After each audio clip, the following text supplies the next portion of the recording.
Assalamualaikum warahmatullahi wabarakatuh. Alhamdulillah. Oke para sedulur, belum usai rasanya rasa sedih fans timnas sepak bola Indonesia pasca kekalahan timnas kita ya di laga tandang di Stadion Qingdao Provinsi Shandong Cina kemarin. Kita kalah 2-1 teman-teman. Lagi-lagi kita sepertinya dapat problem lagi ya teman-teman. Pertama adalah dua pemain pilar daripada timnas kita yaitu Jai Izes dan Ivar Jenner mendapatkan akumulasi kartu kuning ya. Artinya nggak bisa mendapatkan hukuman, mereka tidak bisa main dalam satu laga ya teman-teman. Artinya memang ketika nanti di bulan November ini, ketika timnas kita menjalani salah satu laga yang penting banget, yaitu ketika menjamu timnas Blue Samurai atau Samurai Biru di tanggal 15 November 2024 nanti, dua pemain pilar tersebut nggak bisa absen ya, nggak bisa main ya, memperkuat timnas kita.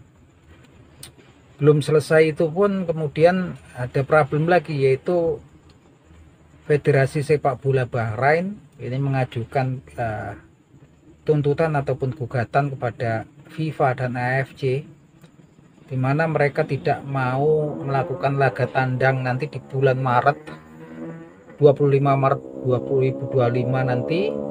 Mereka nggak mau untuk kemudian melakukan laga tandang di Jakarta di Stadion GBK dengan alasan bahwasanya mereka kemarin juga mendapatkan hinaan dan intimidasi daripada netizen Indonesia.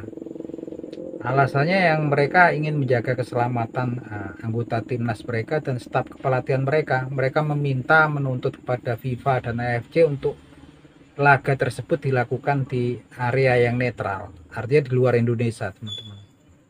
Nah ini tentunya sangat mengagetkan sekali dan sepertinya penuh drama. Lagi-lagi kalau kemudian hinaan, cercaan ya mungkin dari netizen ini kan, masa ininya kan kaitannya sama verbal ya teman-teman, bukan kekerasan fisik gitu kan. Dan pastinya kalaupun bertandang di laga Indonesia emang nggak ada aparat kepolisian, aparat keamanan yang akan menjaga mereka.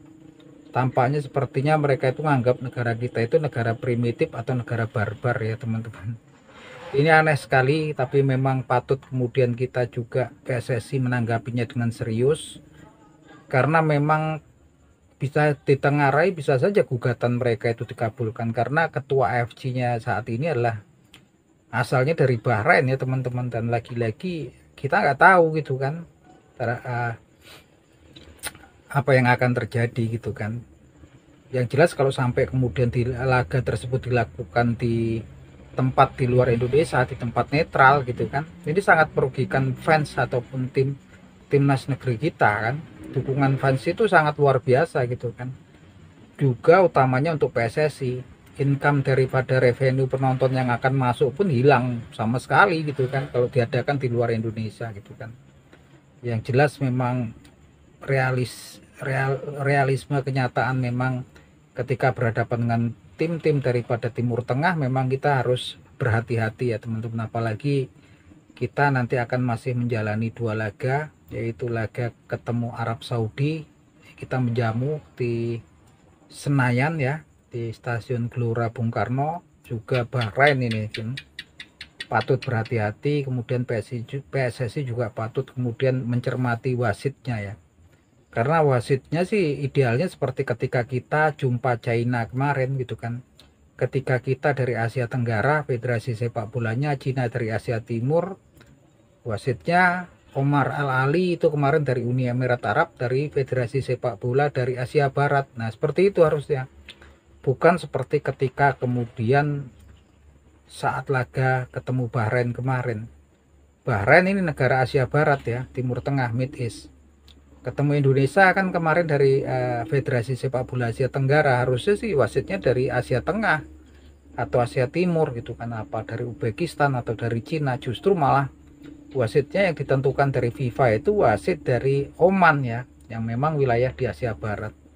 Dan tampak sekali kemudian terjadi kecurangan di situ kan, yang harusnya cuma tambahan waktunya itu 6 menit molor jadi 9 menit teman-teman.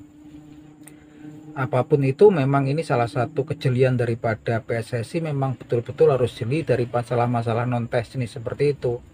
Begitupun juga para pemain harus hati-hati, staf pelatihan memperhitungkan drama-drama yang sering dilakukan oleh timnas, para punggawa timnas Bahrain ini.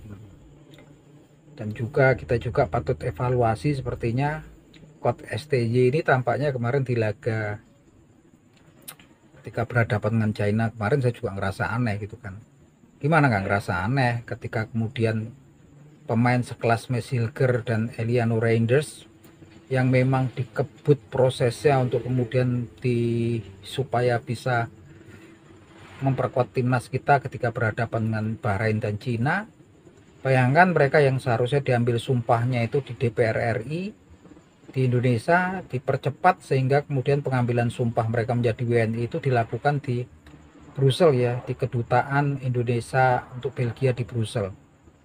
Tapi kita nggak tahu ketika laga ketemu dengan China, Eliano Reinders ini juga nggak termasuk dalam 23 daftar pemain yang akan bertanding dengan Cina. Alasannya juga aneh, bukan masalah alasan cedera, alasannya karena taktik dan strategi. Saya nggak ngerti gitu kan, ini apa nih yang dipikirkan pelatih ini.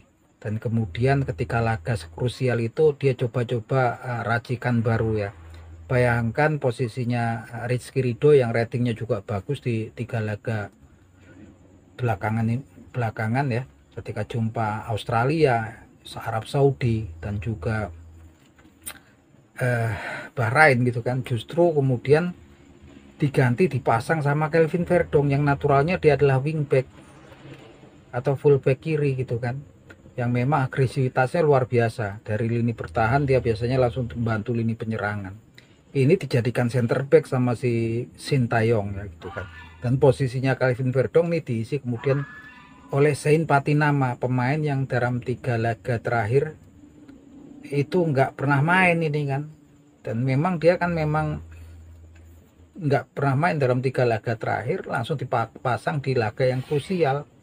Begitupun juga posisi fullback kanan yang biasanya dipasang diisi Nathan Joao atau Sandy Walsh, diisi pemain yang memang dia 3 laga terakhir Indonesia tidak main, yaitu Asnawi Mangkualam gitu kan. Lagi-lagi saya nggak ngerti.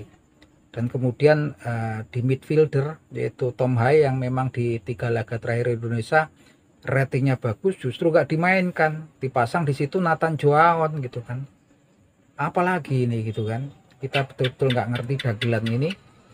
Walaupun mungkin dia pelatih, dia manajer, dia pemain internasional, tapi wajar dong kalau kemudian kita netizen, kita fans sepak bola Indonesia ini mempertanyakan hal tersebut. Kita juga, timnas Indonesia itu bukan milik seseorang gitu kan.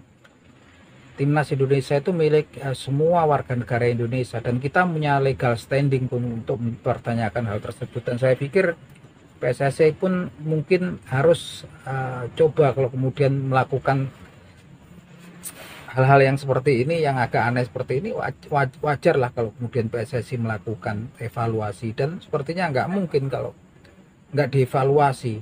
Ini aneh sekali ya kemarin ya. Saya nggak ngerti apalah gitu kan, dan nggak ngerti kalau pendapat teman-teman seperti apa. Yang jelas kita ini semua berharap kita netral-netral aja, pelatihnya mau siapa aja gitu kan, mau dari Australia, mau dari Jepang, mau dari Eropa, terserah. Yang penting timnas kita itu bagus. Udah didatengin kok pemain-pemain dari diaspora, semuanya untuk mendukung nyokong si Sintayong ini. Cuman kesininya saya tambah nggak ngerti tentang Sintayong. Nah, itu aja teman-teman, harapan kita semuanya kemudian bisa kemudian dicermati dengan bijak ya oleh PSSI dan tentunya Bapak Erick Thohir ya, tentang kejadian-kejadian yang memang terjadi belakangan ini. Oke, itu teman-teman, akhir kata salam seduluran dari Pak Dikun ya. Yuk, matur nuwun.